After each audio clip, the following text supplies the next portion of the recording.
right. Hey, everybody. Welcome back to the Centric podcast. It's Liz here, and I am joined by Brian and Justin today. It kind of feels like a while since I've sat down and done this. I'm not going to try and think back now, but I know they did some pretty awesome coverage for the expansion draft, but I know I wasn't part of that. I was busy that day, but it's been a weird offseason. There's been some stuff going on, and I just feel like we haven't talked a lot about it. We had a nice little Spaces chat on the morning of when the expansion protection lists were released, and we all cried over Dillon, and then it ended up with nothing. But then we were talking about how, it represents the culture, blah, blah, blah, blah, blah. But that just kind of feels like old news now because so much has been going on. So we've talked about the expansion draft enough, so we're not going to really touch on that. But we had 2 days after that was the entry draft. So that's kind of what we're going to talk about mostly today. But then we're also going to talk about some of the other trades that went on around that time. Some of the ones concerning the Jets, some of the ones that thankfully did not end up concerning the Jets, and then just kind of go from there. So we're just going to have a nice little sit-down conversation today. Hope that sounds good to everyone. And joined by Brady, or no, not Brady. Joined by Brian and Justin today. So Justin is going to be a little bit more of our draft expert, whereas Brian's going to be a little bit more of our trade expert, and we're all just going to talk about everything like we know what we're talking about, and we're just going to go on, do our thing. So thanks, guys, for joining me tonight. And I'll just give a little bit of a time reference. We are recording this on Monday evening, so we are about 1 hour out of the Brendan Dillon trade. So we're going to unpack that a little bit, but we're going to kind of go maybe more in like chronological order, start with the draft, talk about some of those bigger trades, and then, just sort of go from there. So on Friday, a couple of the Jet-centric people went out, and we all enjoyed a nice little beer at One Great City over on Nest. There was wonderful, and we watched the draft all together and stuff, and we ended up having a pretty big celebration when I picked number 18. Theoretically 17 asterisk, who even knows at this point. He's the 17th pick, and that's not up for discussion. Yes. He was the 17th player taken in that draft. If you had, let's say the team with the first overall pick forfeited, are you just going to say there was no first overall pick that year? Chaz Lucius is the 17th pick in that draft. End of conversation. Yeah, it's a bit of a ridiculous system. I don't know why they didn't just say there are going to be 31 picks per round, because Arizona's dumb. We should have just gone with that, but here we are, pick number 18, theoretically, but pick number 17 in our hearts, our friend Chaz Lucius, the USHL. Awesome name. We're loving it already. A lot of people seem to say that he dropped it. No, Corey Pronman, who's one of my favorite people to look at for scouting. He had him ranked at, I think, number 7. Bob McKenzie had him in his top 10 for sure. Justin, what are your thoughts on Chaz Lucius so far? Sort of tell Jets fans about what we know about this prospect and what we should be excited about in the months and years to come with this guy. Yeah, so as far as me, I had Chaz Lucius kind of, I think, around 15. So still above where the Jets got him. And I think the Jets were pretty happy that he fell. I know a couple of names that I had fell. Guys like Volstad, the goalie, Liesel, Svechkov, and Chaz Lucius. So I think the Jets were in a very kind of a lucky position. I think it's kind of similar to, I guess, Perfetti kind of last year, maybe not quite as highly regarded of a prospect fell, but certainly a guy that the Jets probably didn't think they were going to be able to get at 18 fell. And I think they got a pretty good value pick there, Chaz Lucius. He was hurt for some of the year in his draft season here, but he still had 26 goals in 25 games with the development program down in the USHL with the junior team there. So certainly the guy knows how to put the puck in the net. And with Chaz Lucius, I think he kind of fits the bill as a sort of typical Jets pick. They always seem to get at least one American there from the USHL, and kind of as a player, I think, he's a real good goal scorer, right? Obviously, the goal totals jump off the page.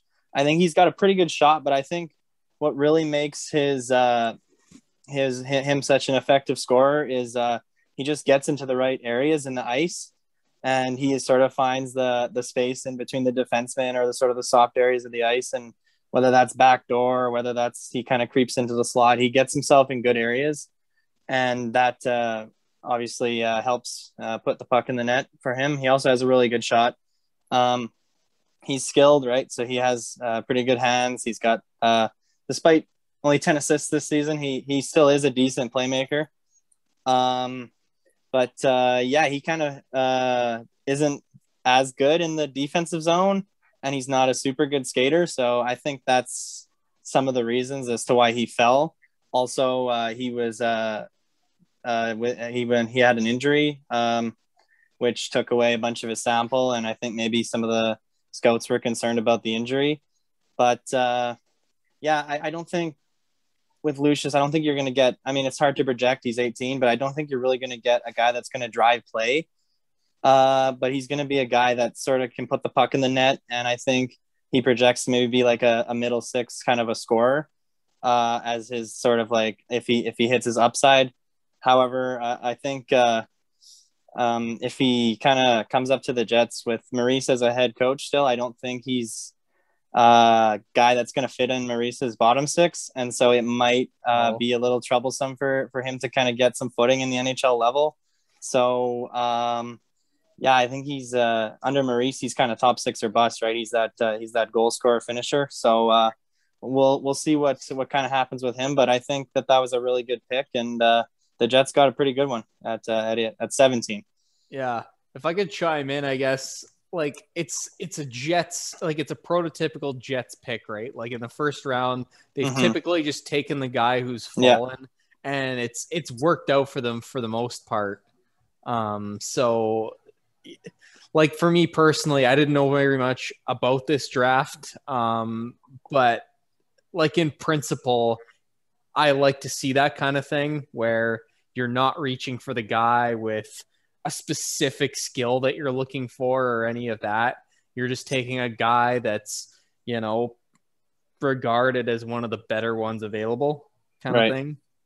So yeah, definitely. And I'm of a similar mind. I love what the Jets did in this draft from my limited knowledge of what some of these prospects, but from my understanding, they used their first round pick to pick a Walmart version of Kyle Connor, essentially someone who's maybe not the best defensively, and maybe not the best skater necessarily, but really good at that goal scoring and getting in there in the offensive zone and stuff like that. And we know those players can succeed here because Kyle Connor is doing well here, and he'll fit right in if there becomes an opportunity in the top six. I totally understand what you say about the bottom six with Maurice and how that works with the system. Understood completely.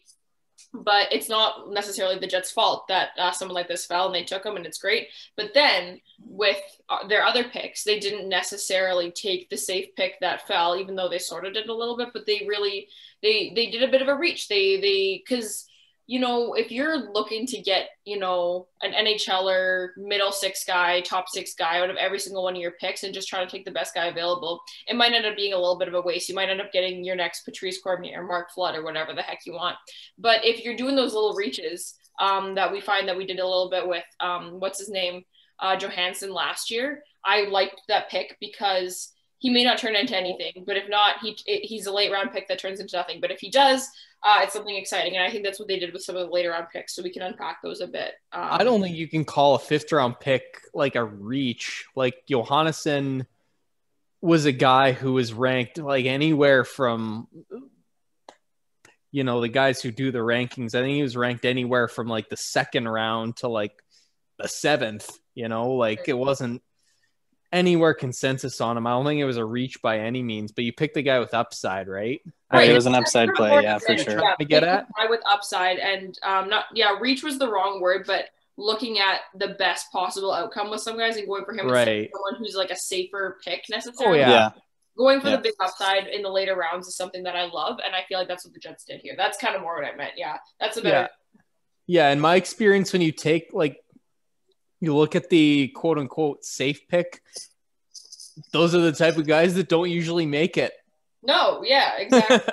Anyway, especially later in the draft too, right? I think you want to go for the upside play. There's not usually a ton available if you go safe in like the fifth round.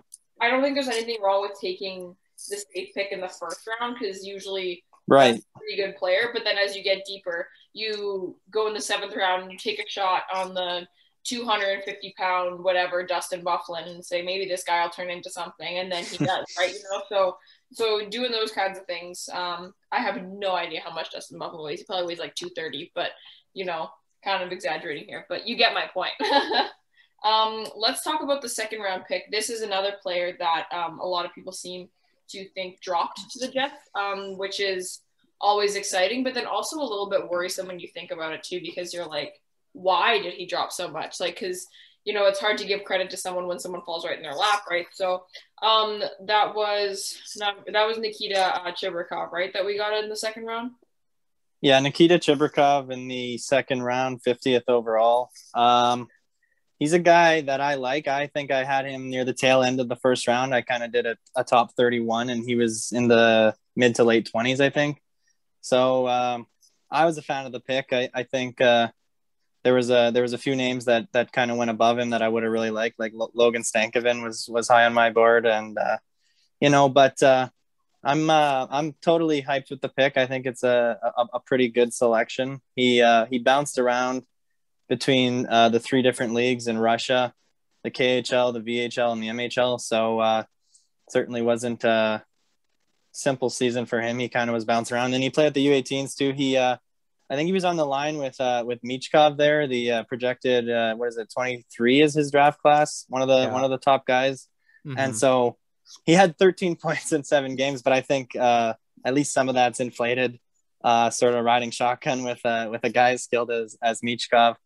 But I like Chibrikov. I think he's another skilled offensive pick that sort of fell, and I think it's kind of similar to the Lucius pick in that way. I think they're somewhat different players. I think where Lucius is kind of all shot and goal scorer, I think that Chibrikov's a bit of a better skater and a bit more skilled with his hands, but still a guy that I think based on talent should have gone into the first round. I'm not really sure why he slid. I don't know if it's because he's got a good deal with SKA St. Petersburg in the KHL, and so it's sometimes hard to get those guys. They're making like already $1 or $2 million. Kind of hard to get those guys to commit to the ELCs where they're down to under $1 million. So maybe that's why. I have no idea. Kind of just spitballing there, but I like the Chibrikov pick. He's as I said, a good skater. He's good offensively. Again, I don't think he's all that good defensively or physical. And I read some stuff that he kind of is a little bit more of a passenger. He kind of needs some of those that insulation around him that to help him drive the play. But once he's in the offensive zone, he's obviously pretty talented. And I think somewhat similar to Lucius, I think if he hits, I think he could be a middle six sort of a scorer, and maybe play on that power play 1, or if not, at least power play 2, and be an offensive kind of skilled guy. And I think that's a pretty solid pick. And I think the Jets should be happy that they got him at 50 again, the second pick in a row where they got some pretty good value, in my opinion. Yeah, I want to sort of touch on, I'm trying to remember now, we were all chatting pretty hard after the pick because, the Jets picked a Russian, and we're like, what's going on? But they hadn't mentioned something because it was one of those things that a lot of people had him pretty high on their list. They talked about why he fell, and it was something about off ice stuff, like not character issues, but something similar to what you said about the whole, he really likes playing in Russia or something like that. Mm-hmm.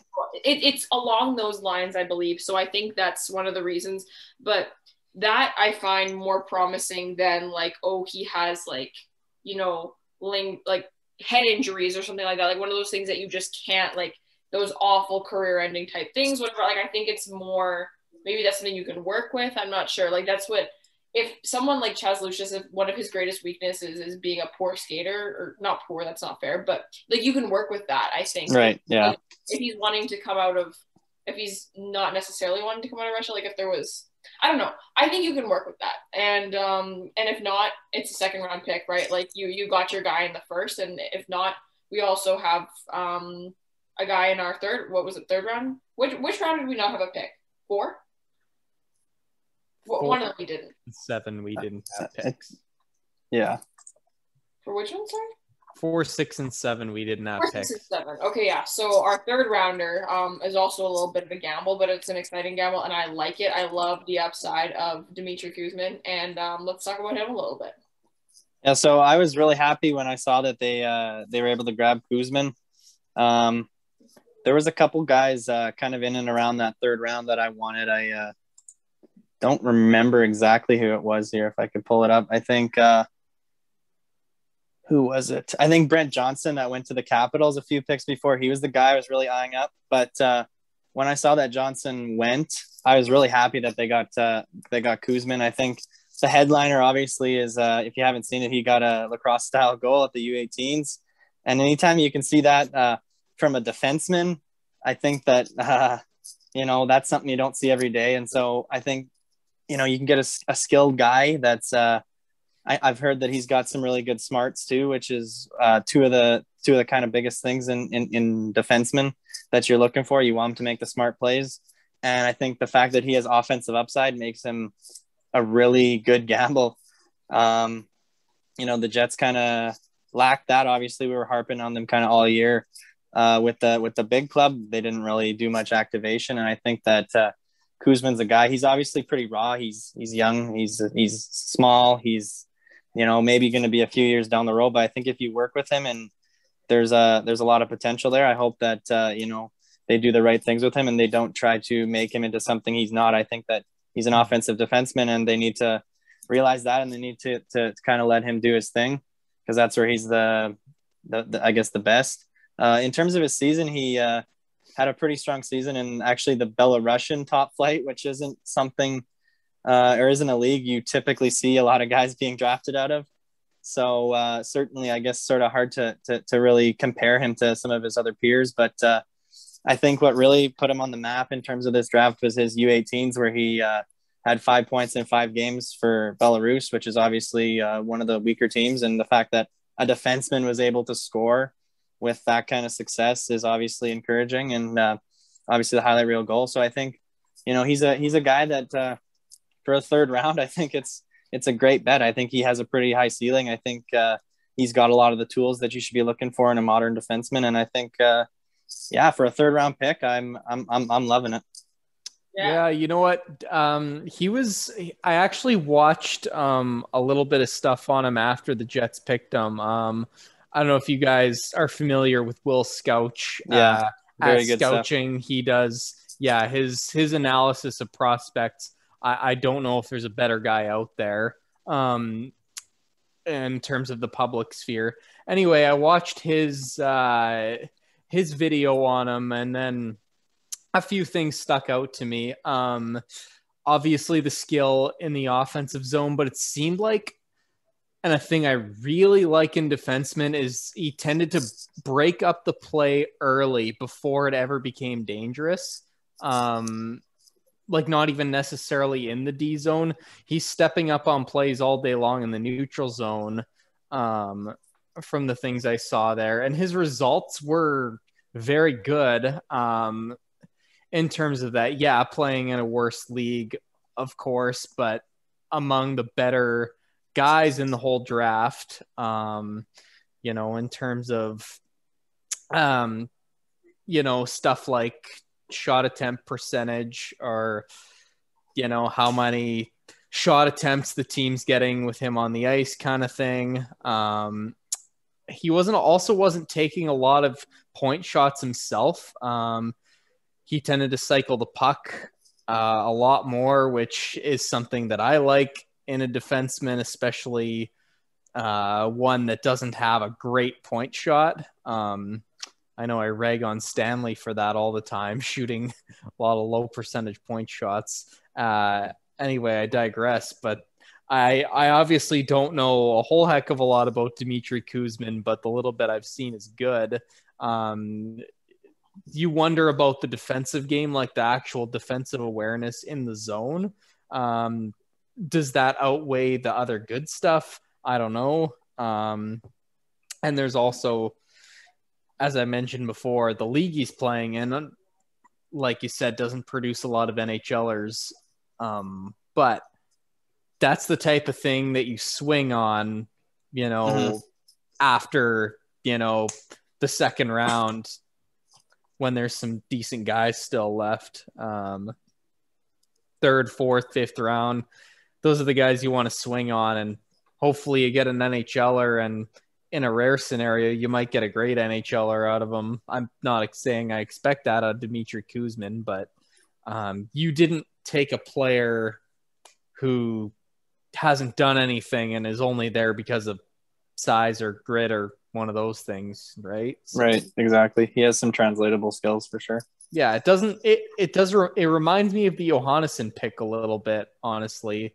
Maybe even with less. How do I put this? Maybe even with a little bit of a higher floor than Johannesson, or in a better chance to make it. Mm-hmm. Yeah, for sure. And I do really like the point that you brought up about, because I just find a lot of people when they evaluate defensemen, they're looking at that typical box, whatever, in front of the goalie, whatever. But a lot of really good defensemen, a lot of their good skills come from the fact that they actually don't have to get back there and play like that because they're breaking up the play before then, or they're, they're doing a better job of controlling the puck in the zone, or their breakouts, all that good stuff that keeps them from having to do that. And I think that's a really important way to evaluate defensemen as well. So, and I find that that's someone that probably that kind of thing is a little bit less familiar. Like just all the good that you were pointing out about him is something that I feel like we lack on this Jets team right now, and probably we will if we continue to work with the core for the next little while. And that's fine. They're good at other things, whatever. We've been down this road many times with the defense, but I like that the Jets are taking a chance on someone like this, and it shows to me that maybe they see something in him that they like, and the things that he is good at are things that we like as well. So it's kind of nice to see a little bit of that there. Okay, and our 5th round pick, the last pick that we had here is Dimitri Guzman.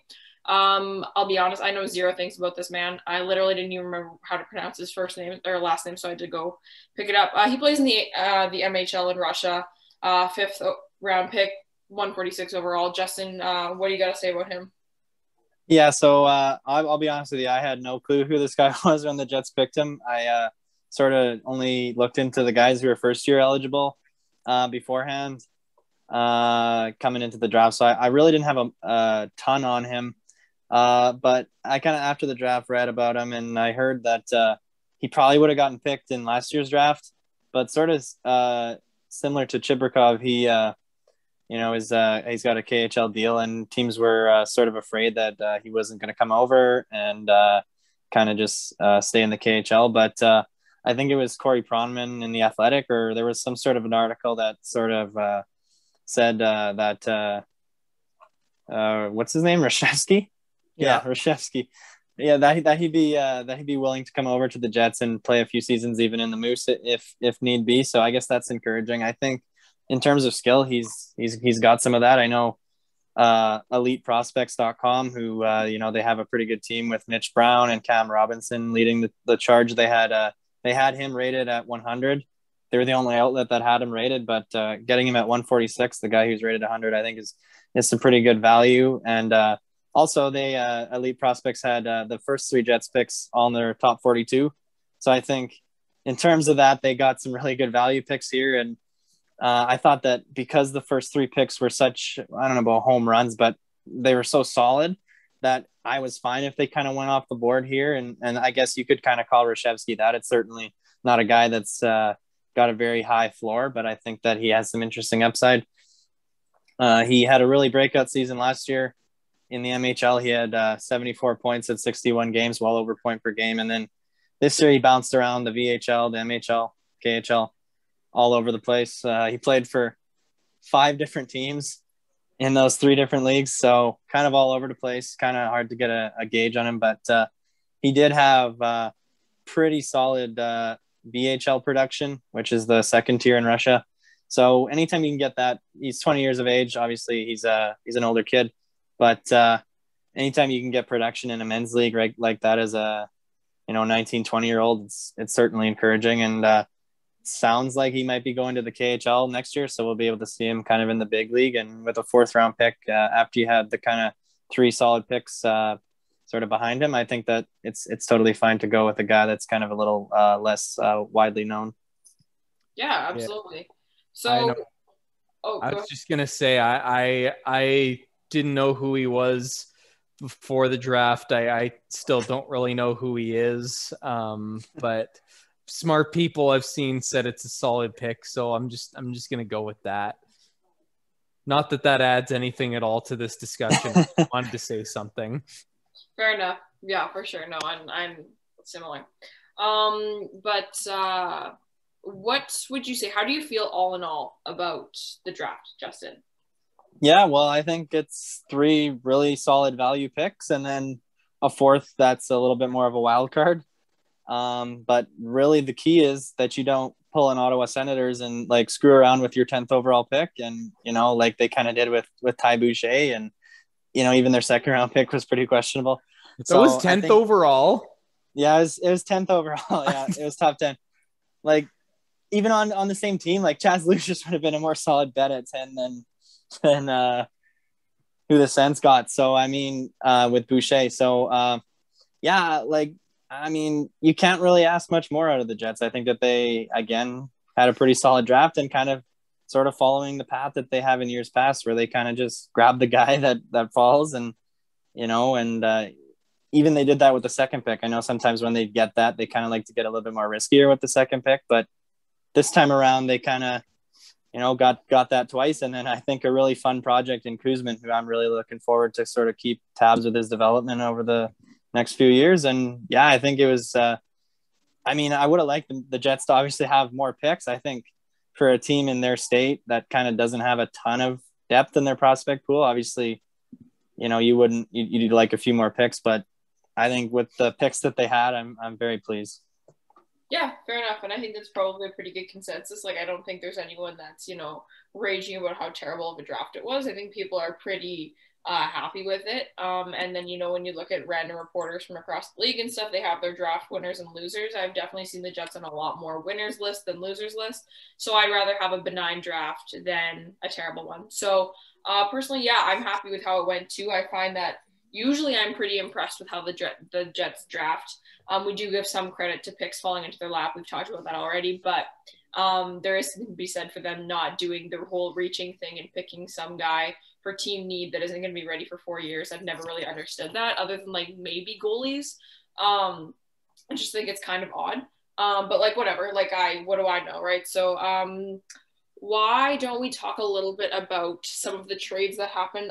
So we were talking about this beforehand, and I just think that there have been a ton of really interesting trades in the league this week, and a lot of them don't concern the Jets, but a lot of them do concern people that players that the Jets were kind of maybe rumored to be going after, or Jets fans wanted, mostly on the defensive end here. So I'll throw this more to Brian. Obviously, we can all talk about it a little bit, but maybe I'm trying to think of which one came first.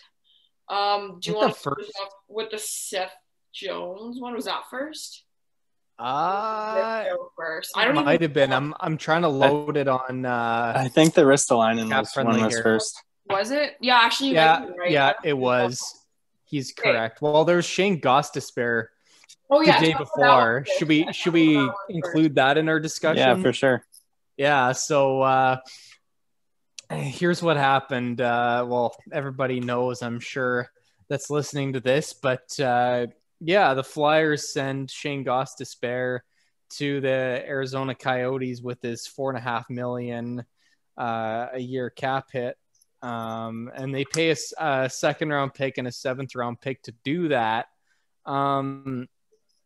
which is okay. I wouldn't have done that myself, but then you're going to pay the 14th overall pick and a second round pick. And then, I guess you throw in Robert Hagg and you get Rasmus Ristolainen back.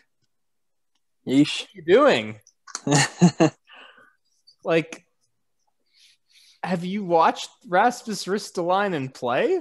Right. I know. That's sort of like, put away the charts, watch the game. I'm like, okay, you watch the game. What does that man do that's not terrifying to watch? Like, I don't get the Rasmus Ristolainen defense. I don't. So, and then you've got the people that go, oh, okay, well, he's playing against the top competition, playing all these minutes, but don't you pay that much for a guy who does well in those minutes? I won't put it past him that he might have a shot at being an okay, third pairing power play specialist kind of defenseman. It's a lot to pay for a guy in that role. You don't pay Shane Gostisbehere a first round pick, 2 second round picks, and the 7th round pick, all for that. And what's so weird to me too is that they also traded for Ryan Ellis. Like, they lost Phil Myers and Nolan Patrick, but they brought in someone I would argue is a top 10 defenseman in the league. Like, Ryan Ellis is so good. He's really good. And then they go and pull this. I was like, are you kidding me? Like, I just don't understand. Like, the Seth Jones one is a little bit more interesting to me just because I did watch a lot of Columbus, and he is a very good skater and whatever. Like, but Rasmus Ristolainen, I just don't even understand from a watching game perspective what does he have that, you know, you want so bad that you're going to give up a first-round pick for him. Yes, Robert Hagg is also not that good, but he costs a lot less, and you're giving up assets in general for Rasmus Ristolainen, and I don't get it. I just don't. Even with Buffalo too, like, you know, the defense of him is whatever, he's playing tough minutes, but like literally Buffalo is better with that man on the bench. So like they say, oh, it's because of his team, you know, Buffalo's bad. Buffalo's better when he sits down and is not on the ice. Like he is one of the reasons that Buffalo is so bad because he plays so many minutes. The team is so frustrating in that sense, and they're like, oh, like, look at his team. Like, yes, I realize Buffalo's a weirdly run organization, stuff like that, but when you look at, oh, his team is so bad, like, what makes the team bad? Probably the players that play the most on it. Like, the Edmonton Oilers are bad, but Connor McDavid can still produce because he's a good player. And people are like, oh, like, Connor McDavid just, like, isn't good because, like, his team is bad, whatever. Like, no, good players can still, like, Jack Eichel this year couldn't score. He was still putting up good numbers, and he was, like, doing a lot of things that are really good because he's a good player on a crappy team.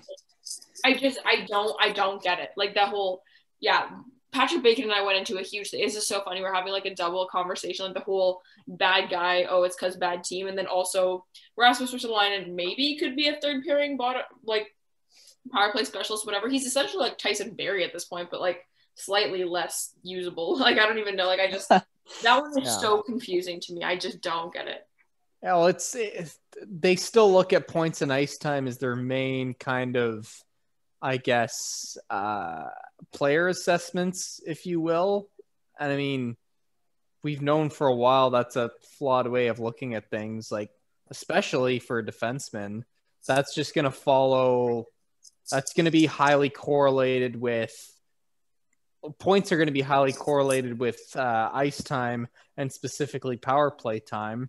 Mm-hmm. And I don't think Ristolainen was playing top power play anymore with Buffalo this year. I think that might have been Dillon, but I think so, I could be wrong.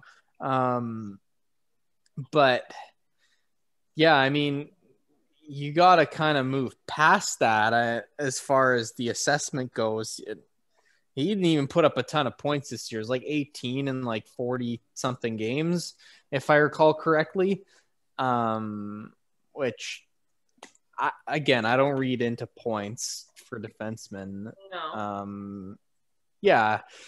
So that's just the way I think GMs look at it, and I guess that's why they value Ristolainen so highly. But when you actually watch him play, it's kind of disastrous at times. So yeah, I don't get it either. Yeah, for sure. I was gonna say something about and like, it just bothers me so much. I don't know if I'm really going to go down this tangent right now, but I kind of feel like I am. Just when you're looking at the people arguing against Rasmus Ristolainen, they're like XYZ, watching him play, looking at any of his numbers. Like, there was this one tweet that I'll have to find. It's so freaking funny. It's like, you know which one I'm talking about already. Yeah. It's not, some of them are advanced stats, but it's like, of the 68 defensemen that have played over X number of minutes since 2013, he ranks last for most of them. And it's like not even like advanced stats. It's like being on the ice for this many goals per 60, him, like dead last. And then he's like, the highest that he ever gets is like 58 or something like that. Like, he's just been atrocious. Like, and I don't get it. I don't. And like, when people are talking pro Rasmus Ristolainen, they say, oh, he's a big right shot defenseman. And the size. That's the other one. Not an asset unless you know how to use it.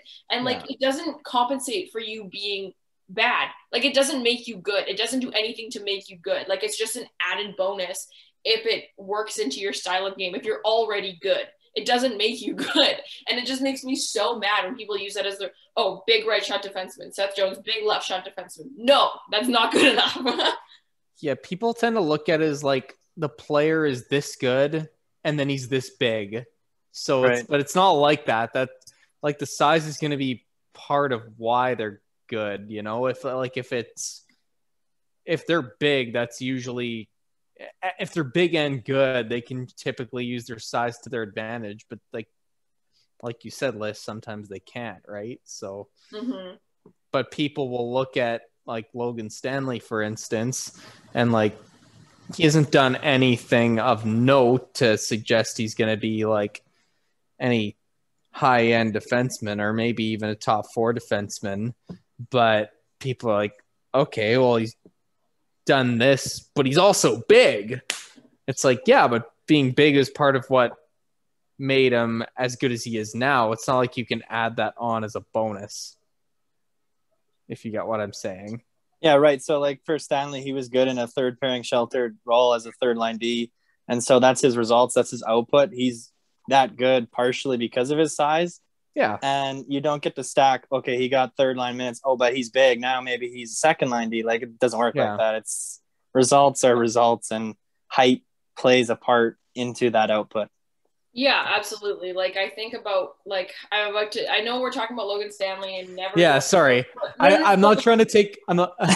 I'm going with you here. No, I was going to say I know we don't usually try and put Byfuglien in the same sentence as Stanley, but I'm going to here in the sense that when you talk about all the things that Byfuglien was good at, like there are some of the old geezers or whatever who will say, oh yeah, he was big or whatever. But you talk about how good of a puck mover he was, how good on the point he was, like all these different things that they were good skills of his that maybe like some of it comes from him being big, whatever. But it's like you talk about what makes him good on the ice when he's playing, whatever. You don't just say, oh, he was good because he was big. And that is literally what some people do.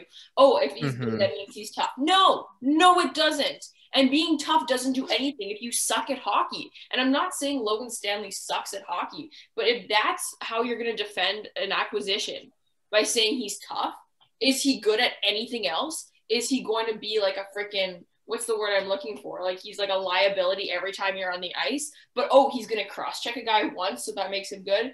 Like, that makes me so mad. Anyways. I feel bad now. I'm going to get ragged for turning this into a shit on Logan Stanley fest. Any chance we get. That wasn't what I do. Logan Stanley's fine. It's not shitting on Logan Stanley, and he's just like collateral damage in this situation because just I'm a good not example. upset with him. He's doing what he wants. Like he's made the NHL. It's just the Logan Stanley defense squad that makes me mad. It's not his fault. Good for him for, getting top 4 minutes when he doesn't deserve it. Like, you know what? Good for you. It's not your fault. It's everyone else's fault. Like, I don't like that I've become a Stanley hater because I think he's just trying his best. I'm not a Stanley hater. No, and I don't think any of us are. We're just mad at the situation that comes around it. And I don't think that's unreasonable in any situation. Like when you talk about I guess Blake Wheeler's a bit of a different story. I'm more angry at Blake Wheeler's usage than I am at Blake Wheeler, the human being or the player. Like I don't have any reason to dislike him. I just don't like what coaching and management have done with him, kind of thing. And that goes with lots of players. Like unless they're being like an ass or something like that. Like it's just the miss. Like Rasmus Ristolainen, I wouldn't be mad at him for getting traded here. I would just be mad at my team, But let's talk about Seth Jones now, because I think that happened later in the Rasmus Ristolainen evening. Yeah, it did. Yeah. Wow. What a trade. That was crazy. I don't know if that might have been worse. I don't know. That might have been worse than the Ristolainen one. I'm not sure. For sure. Anything that has because of that extension, worse. It's the term that makes it terrible. That contract is so laughably bad. I don't get it. You know what? I'll just say this. Seth Jones isn't as bad as the underlying numbers this year have suggested. But he's not much more than an average defenseman, if that. And there's nothing wrong with having average defensemen on their team. But there's something wrong with paying an average defenseman $9 million for 8 years. And people get on me for saying, oh, it's only about stats, blah, blah, blah. Well, I watch more Columbus games aside from Jets games than any other last season. Seth Jones was very good at one or two things.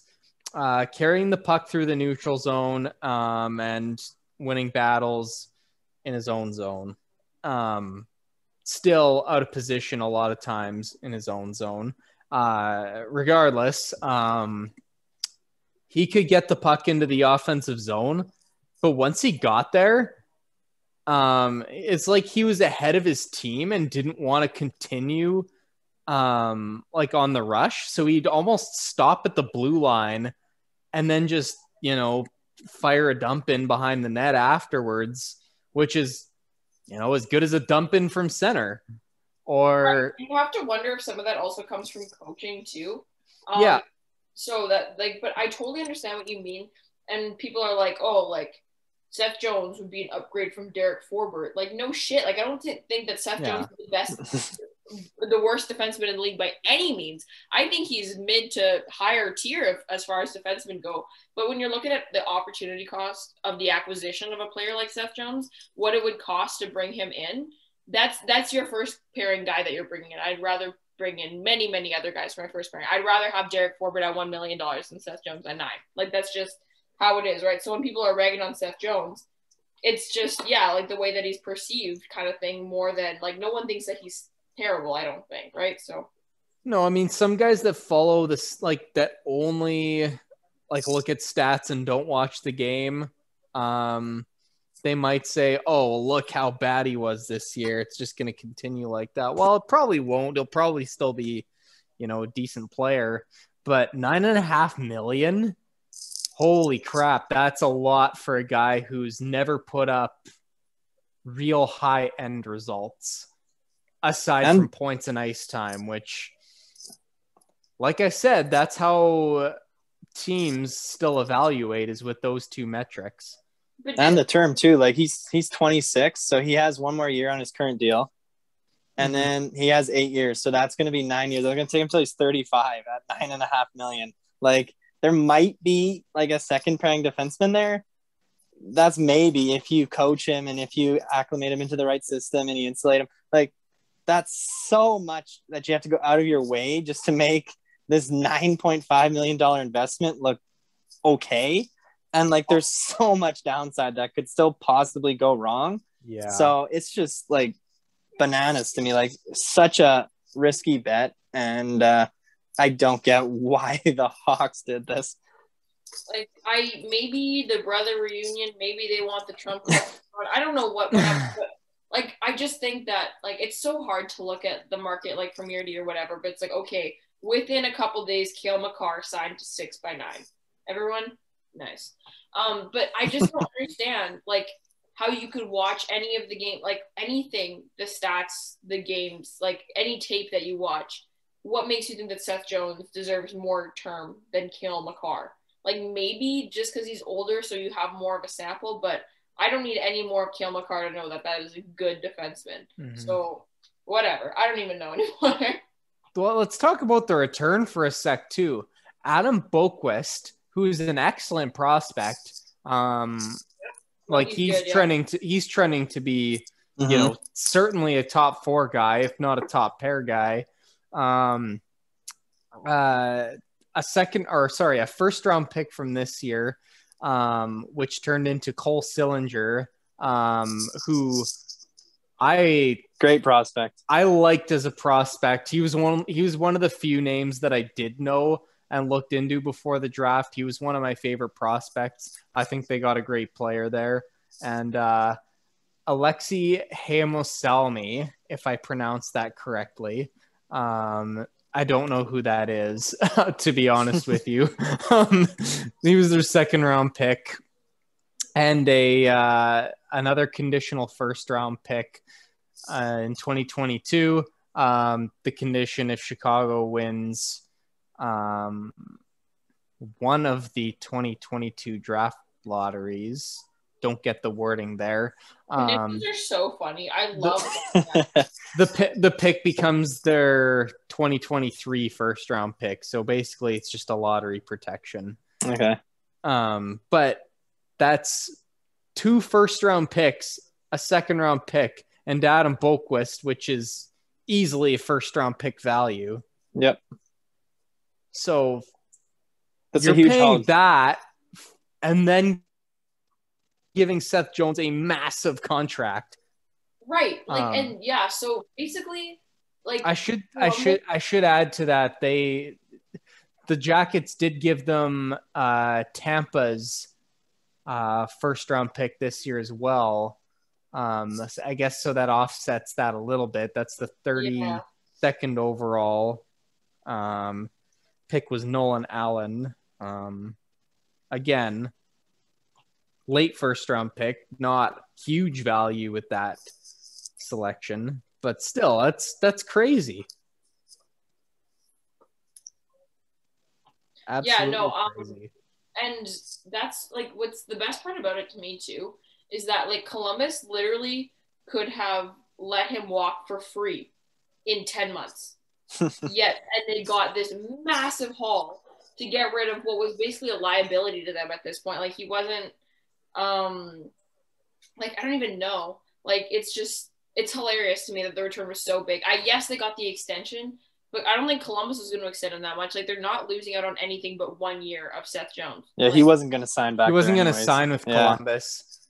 That's a great trade for the Columbus Blue Jays. And also with the picks they got, I really like Sillinger and Hamelsalmi, right? So not only did they get the picks, but they used them well. I think Columbus is trending upward. That's a really good step in the right direction for them. Yeah, they've always been interesting to me in so many ways, and I'm not gonna. You know what? I have to go back on that because this is just me not paying attention. They later traded that second round pick to Carolina for Jake Bean. And that was it's actually Carolina with Alexei Hamelsalmi. Oh, so I okay. Shut up.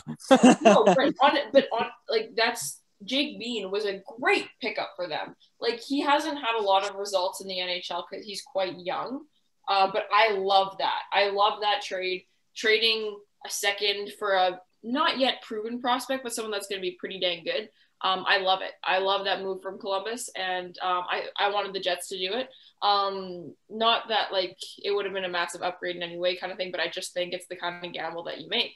Obviously now we've lost 2 seconds for Brendan Dillon, which is whatever. But I love the move, and I love the Voracek trade for them. I don't really get what's going on. If you look at their team now, I don't think this year they lost Dubois, Foligno, now Atkinson, and Savard. That's a pretty big blow to take as far as your core and stuff. But I don't know. I just like the way that they're spicing things up. And, for the sake of Pascal Vincent and Patrick Laine, I really hope that they do something fun this year or whatever. So. Yeah, they're going to go for a tank this year. But they're also going to add Adam Bocquest into their top 4. Lose some, trade some players. Jake Bean will probably step into their lineup. We'll see what they do, but there's a chance they could get another high pick. They're going to be in good position in 2, 3, 4 years from now, kind of thing. I think what's funny is they traded away Seth Jones, which a lot of teams and GMs and I guess people around the league might think is easily the best player in this trade, but there's an argument that they got the 2 best defensemen out of it in Jake Bean and Adam Bocquest, and that they upgraded their team while getting the future assets around with it. So home run for Columbus. I don't think Jake Bean's as good as Seth Jones right now. I think Jake Bean, he was buried behind a really good defense in Carolina. Always had upside. At this point, I think second or third pairing guy, but still that's solid value for if you're giving up a second round pick now. Low risk, right? Columbus. So yeah, it's can't go wrong. Pick up That's for them. what I like about defensemen too is that when you have young guys and you're trying to work their way in, so say you have your Ville Heinola and Cole Perfetti, which I would argue are probably the Jets' 2 strongest prospects right now. Working in Ville Heinola should and will be easier than working in Cole Perfetti in the sense that putting in a prospect into third pairing minutes is usually good for their development, whereas putting a prospect onto your 4th line is not good for their development, right? So with someone like Jake Bean, he should be able to work his way in there and do okay, right? Because all your defense tend to play pretty similar styles of games, and it's pretty whereas if you put some, sniper on your 4th checking line for 6 minutes a night, it's not going to do anything for him, right? So I think they'll be well suited with Bocquest and and being there, I think it'll be interesting. Right. And we should probably move. And we can talk about the OEL trade as well. Right. I'm just trying to find that. It was so chaotic. I think OEL and Connor Garland for Beagle, Erickson, a first, someone else. Like, I don't even know. It's something every bad contract the Canucks ever signed, which is a lot. Yeah, no, they said 3 of them over there. Yeah, and they get the worst one back. Who's the third? Oh, here it is. Oh, wow, that's a lot of wow. Yeah, that was a huge terrible deal. trade, like across the board. Oh man, the Coyotes totally get the better end of this. So, I'm going to ignore Oliver Ekman-Larsson and all the other pieces: Antoine Roussel, Jay Beagle, Louis Eriksson, second round pick, and a 7th round pick. I'm going to look at it first as Dylan Guenther versus Connor Garland. So that was the 2021 first round pick this year. Good prospect, I think, top 6 forward type prospect, good scorer, versus, already an established top 6 player in Connor Garland. So I think that's pretty even as it is. I think it's close on value. I think I don't know if I would have paid as much as the 9th overall pick for Connor Garland, but I don't think that's how Vancouver sees it. I think they see value in Ekman-Larsson, which I think that's a mammoth contract for a guy who hasn't performed all that well for a number of years now. Now, if you look at it, you have Oliver Ekman-Larsson. You get rid of the 3 bad contracts, Roussel, Beagle, and Erickson. I think they're each for 1 more year, if I'm not mistaken, and then a 2nd round pick and a 7th round pick. So you didn't give up much. Like those 3 contracts aren't worth anything if you're not contending this year, which Arizona very clearly isn't. Vancouver very clearly isn't. I'm looking at it from Vancouver's perspective. And then you're trading a 2nd and a 7th round pick. I don't like that. That's just, you're incurring a huge risk with that deal. I think Arizona absolutely killed it in this deal. They get rid of a mammoth contract for 3 contracts that won't mean anything to them, get a couple picks, and they get a really good draft pick.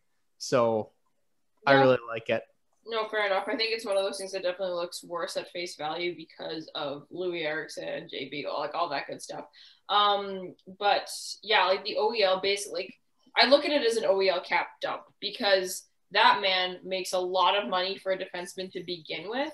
And man, oh man, has he just been atrocious in the past couple of years. Like, I don't understand. Like, that is someone who, like, again, we talked about the Seth Jones thing, obviously way too much money, but at half the price, I wouldn't be mad to take him on my team. I don't think OEL is that good. I almost want to lump him more into the Rasmus Ristolainen category than the Seth Jones category, because I do think those players are of different echelons, right? So I think he's worse than, like, I don't know. I just think it's a really bad contract that he's on, and I think it's wacko that Benning took that on when he knows he's going to have to pay the kids in a couple of years. Oliver Ekman-Larsson, out of the 3 at their peaks, Oliver Ekman-Larsson was the best of the 3. I don't know if there's a possibility to ever see that again. So, like, it's a massive gamble. I mean, he's on the wrong side of 30, really right? is. So. Oh, is he really? I didn't even know. Yeah, he's 30 now. Yeah. He's 30? Yeah. Oh my gosh. I thought he was at like 27 years old still. Like, oh my jeepers creepers. So yeah, he's signed 30. Holy crap. At that huge deal till he's 35. So it's certainly a really big risk there for the Canucks. Yeah, the fact they now have, what is it, like $13 million tied up in Oliver Ekman-Larsson and Tyler Myers. Like, I run away. Like, my goodness gracious. Like, I I don't mean, get it, but what I will say is I really do like Garland, and I mean, it depends on what they can get him signed for. Maybe help soften the blow, and maybe if OEL sort of, at least, I'm not going to say finds his old form, but maybe is like at least serviceable. But yeah, it's certainly a huge risk for the Canucks taking on those contracts are almost done and then taking on all that extra term. Mm-hmm. Yeah, you want at that contract, you want Oliver Ekman-Larsson to be like a number one, at worst number two type defenseman. He hasn't been anything really close to that for a number of years now. They also have Nate Schmidt at $6 million. So oh my gosh, I forgot. they have like $20 million signed in, 3 guys that like at best maybe are number 4s. Round of applause to Jim Benning. It's pretty hilarious, and they're all on the wrong side of 30 as well. Those 3. I was gonna say, and they're all the term too, which is so like we can actually maybe we'll take this into a segue into what the Jets have done, today, where Paul Stastny is also on the wrong side of 30, and he's making more money than I would have liked, but it's not term; it's 1 year, and I am happy. Well, you know what? 3.25 is a little steep. 3.75. 3 point what? 3.75. 3.75. Okay, yeah. Still, again, a little steep. Yeah. But you know what? Like, all things considered, like, I don't hate the deal. I would have preferred a 2x2 probably. But the 1 year, I like it. I'm happy to keep him here. I'm happy that he wants to be here because I really like him. I think he's a great dude. But yeah, what do you guys think about the Paul Stastny signing today? I think getting 1 year was paramount. Like, yeah. I'm worried about a huge drop off, but if it even if it happens this year and you did 1 year, you didn't kill yourself. It's 1 year. If you did 2 years, well, I mean, you're probably in a cap crunch still trying to win. That $2 million matters. And all of a sudden you aren't going to have teams lined up to take them off your hands. So I think the 1 year was an important thing. And he wasn't signing for 2x2 regardless. So I like it. I don't love it, but it's fine. You didn't hurt yourself. You filled a position in your top 9 somewhere. Hopefully it's like, I want to get the Jets to go after, a couple of better guys, at least one, to shore up the top 6, whether that comes, in a Copp trade or something like that, remains to be seen. But I think Stastny as a third liner would be absolutely great.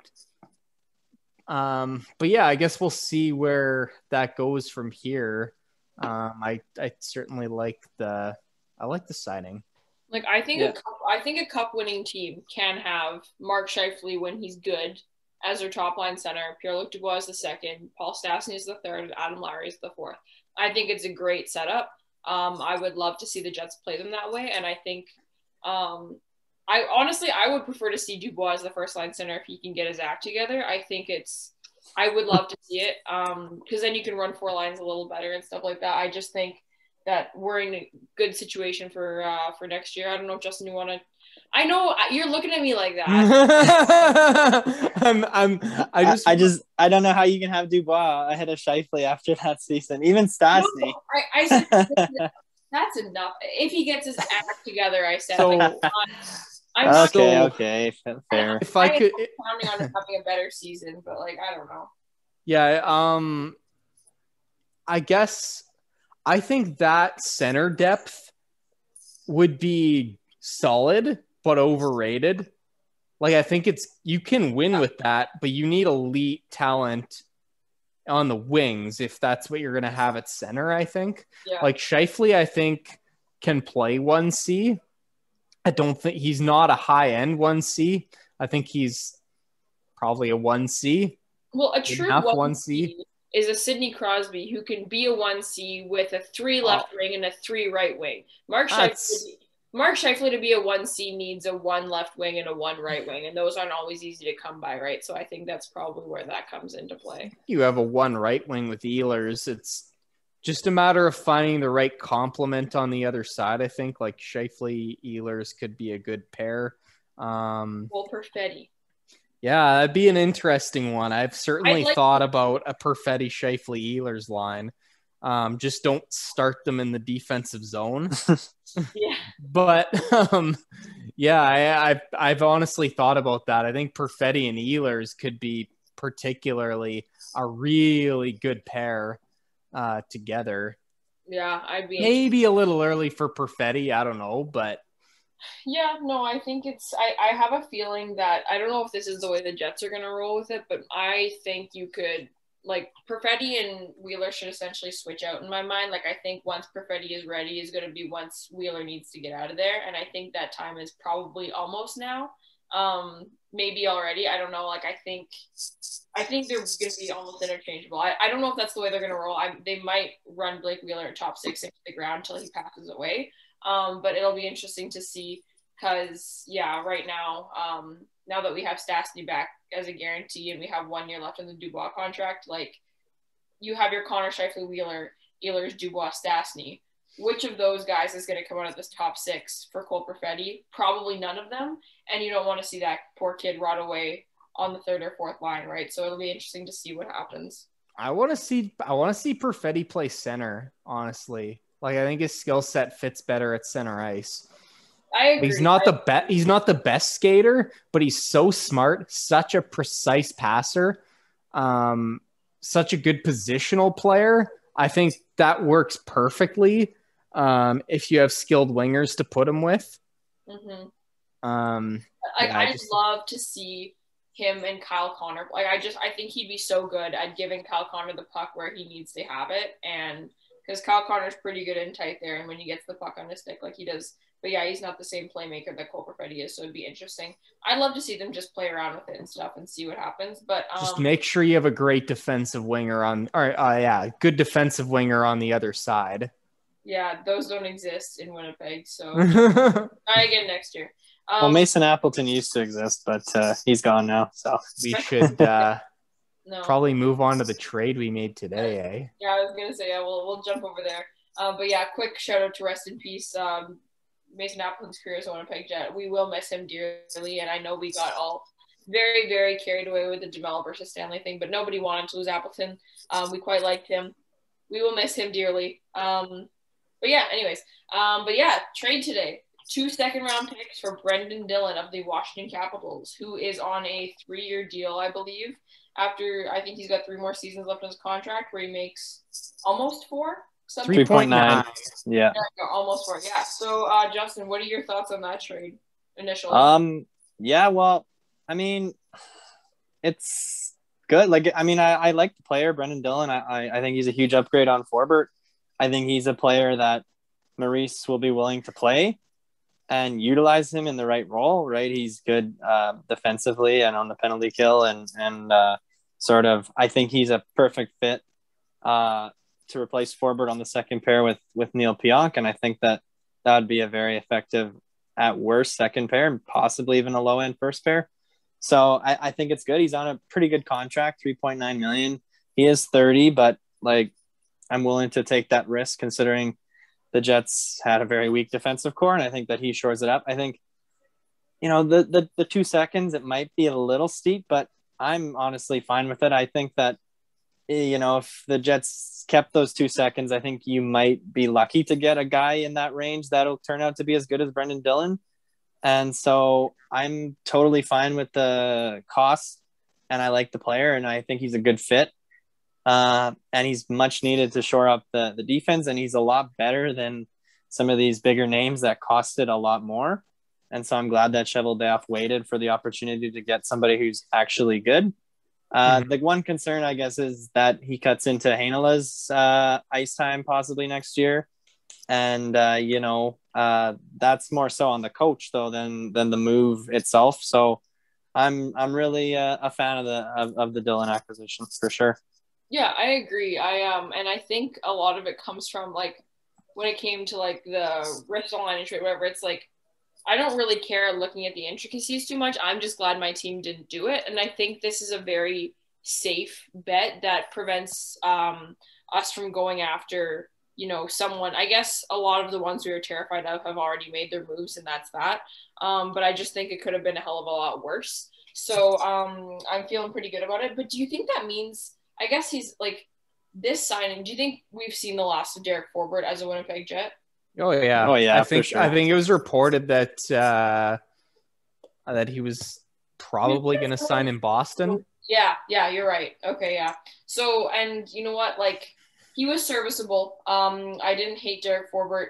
By the end of the season, I really felt like Neil Pionk was dragging him around a little bit. But you know what? I like Brendan Dillon from my limited knowledge of him and from what I've looked at so far tonight. I like him more than Derek Forbort. Yes, he's more expensive, which means he should be better, and I think he will be better. And I just think that that's someone better to plug up your top four with than someone like Derek Forbort or Tucker Pullman or something like that. So I'm good with the move. Brian, what about you? I like it quite a lot. I think it's a great fit with Neil Pionk. I looked at the price originally, 2 seconds. Okay, I wasn't expecting it to be that expensive, but I don't think it's a bad deal by any stretch. You get a player that can certainly slot in with Pionk, and I think they're just a perfect fit. So yeah, that's honestly what you've been wanting. That's what you were needing. Like, you have the Morrissey DeMello. Now you have a good second pair, like possibly a real good second pair. Dillon. That's going to happen to me a lot. I'm going to mix up DeMello and Dillon and, probably all season. B-Man. We'll call him B-Man. Yeah, nonetheless, Dillon has had, he's had pretty decent results for most of his career. Some years with some partners, he's had just awesome results. I don't know if he can have those awesome results with Pionk, but it's intriguing to see if that's possible. And I think we'll find out a lot about Pionk and just how good he can be having a partner like Dillon this year. I like the move from a hockey standpoint. The third pair, the logjam on left defense gets interesting now. Yeah. You obviously have Morrissey, who's not coming out of the top four, and Dillon now. Then you've got Ville Heinola, Logan Stanley, Dylan Samberg, all hoping to vie for time in the NHL. I think realistically, and too. I think it's reasonable. I think all of them could fare just well. Yeah, I think all of them would be good third pairing. All of them would be at least fine third pairing defensemen, I should say. Heinola, obviously, with the big upside. I want to see him there personally. I'm pretty sure that's not going to happen after the Jets literally just protected Logan Stanley ahead of Dylan DeMello. I mean, I think that shows how the organization values Stanley, right or wrong. So, and if they're going to try and make a push this year, I think that's what the trade tells me, and which means I think they're going to want to add somebody to the right side as well. So I doubt you're going to see a Ville Heinola or a Dylan Samberg slot into that right side. Which I don't necessarily think that I want either of those guys playing on their offside, but it's going to be really important to get Ville Heinola minutes in the NHL this year for his development. Looks like, based on the development so far, as likely a top four guy you're going to get as a prospect, with a lot of upside for sure. So you really want to get him those minutes. Absolutely. So that's the only worrying part for me. Personally, I would package up Andrew Copp and Logan Stanley and try and get myself a Brock Besser, but That'd be so good. Oh, hell yeah. That might be a off. pipe dream, but that would be the hope. And then That'd be a heist right there. No, absolutely. If they're gonna blow that team up, like bring it on. Like I'd love to do it. That would be awesome.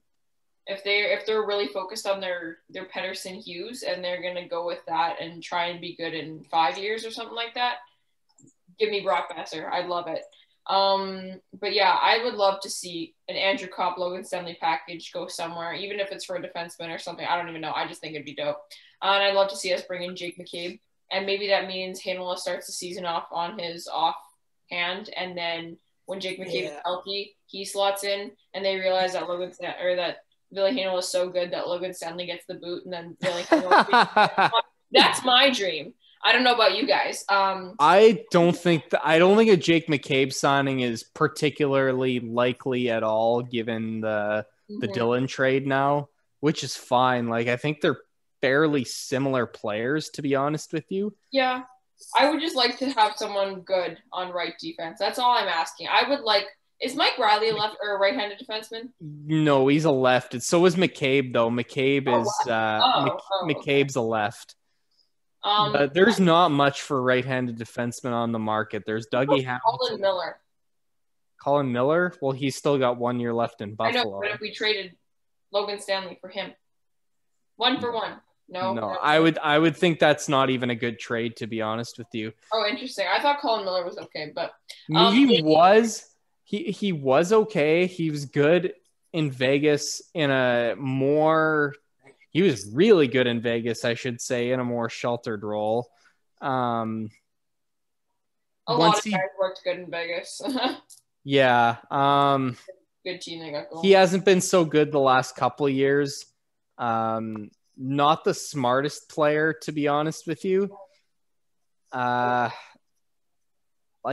good results at times, not good results in Buffalo. I don't know if that's just Buffalo effect, but with the contract, there's better money to be spent out there, I think. So you're saying that it's probably a good thing the Jets didn't trade for a Miller and Ristolainen package this year? Yes. Quickly, we'll wrap it up right away. But Jets tendered a couple of their offers today to Pionk and other guys. What do you think their Pionk and Copp deals look like? What do you think they offered them, and what do you think it's going to take to get them to sign here, or how do you think this plays out? Justin, first. I think Pionk. I wonder if he gets north of 5. Like, I think $5 million is probably like pretty close to a fair price for him. 5 for Pionk? Yeah. It's a gamble, but I think it's going to be a 6. Really? 6, yeah. Yeah. I'd love a 5x5. I could do 5x5 for sure. I mean, a 5x5 would be. I'd be ecstatic with that. I just don't think it's realistic. I don't know. His first season with the Jets, this season was like I think that's too much to bank on one season of goodness. Like I don't know. It was a really good. He was fine in his first year with the Jets. Like he wasn't anything special. He was a serviceable second pairing guy, and then this year he just kind of took off and was awesome, in my opinion. Yeah, he was really good this year. I think the trajectory is good for him. I would worry giving him big term at $6 million, but I'd go there if I had to make that really signing right now, right? Like this year or next kind of thing. Mm-hmm. Like that's the whole thing with Dougie Hamilton. Like obviously that guy's gonna want money and term, but if you're going all big this year, maybe you take the L 6 years from now. But if you're competitive for the front half of his, or the front like 60% of his deal, like you know what, there are worse things to do, right? But yeah, I don't know. What about Andrew Copp? What are your thoughts? I think that the Jets end up trading Copp, so I think that the extension, I think the extension is going to be somebody else's problem, to be honest with you. Again, it's pretty similar to Pionk. I think on what he'll end up getting. I don't know. Like he had a really good season points wise, which is what kind of sort of drives those AAVs up. And just looking at evolving hockey's here projections, they have Copp at 4 years times $5 million. So, like, I don't know. I think that if he's going to ask for some kind of a contract like that, and I don't think he's going to want to take term here because I do think he wants to get out of Winnipeg. I think that the Jets kind of end up just trading him instead of letting him go for nothing. But I don't know.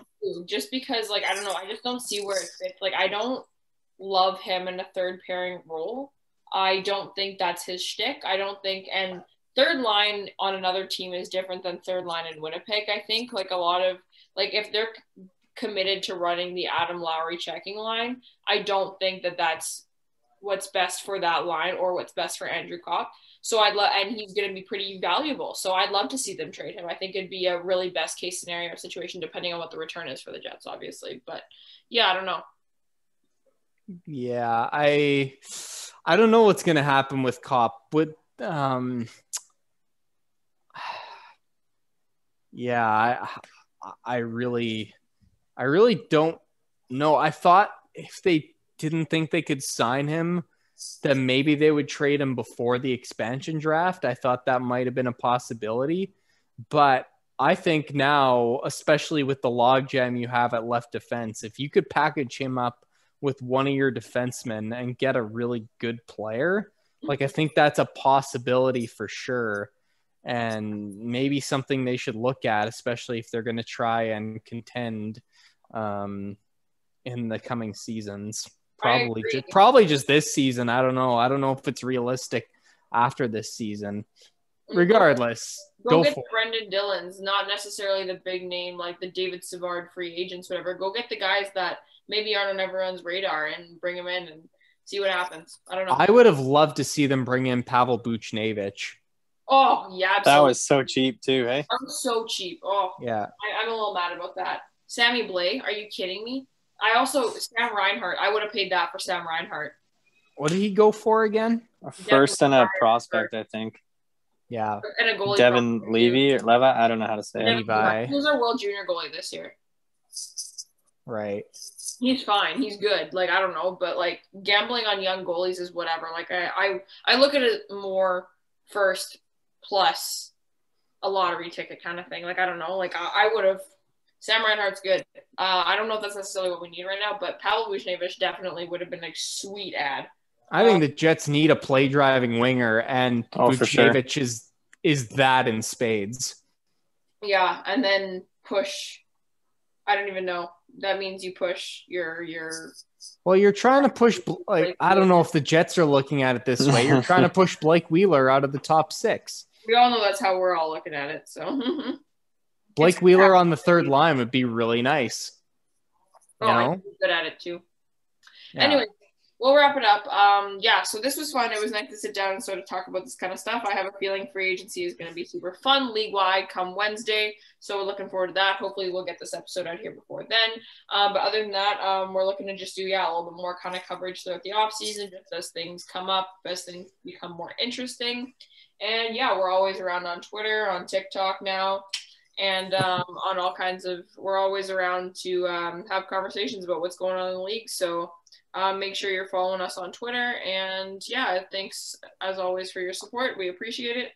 And that's about it from us, I think.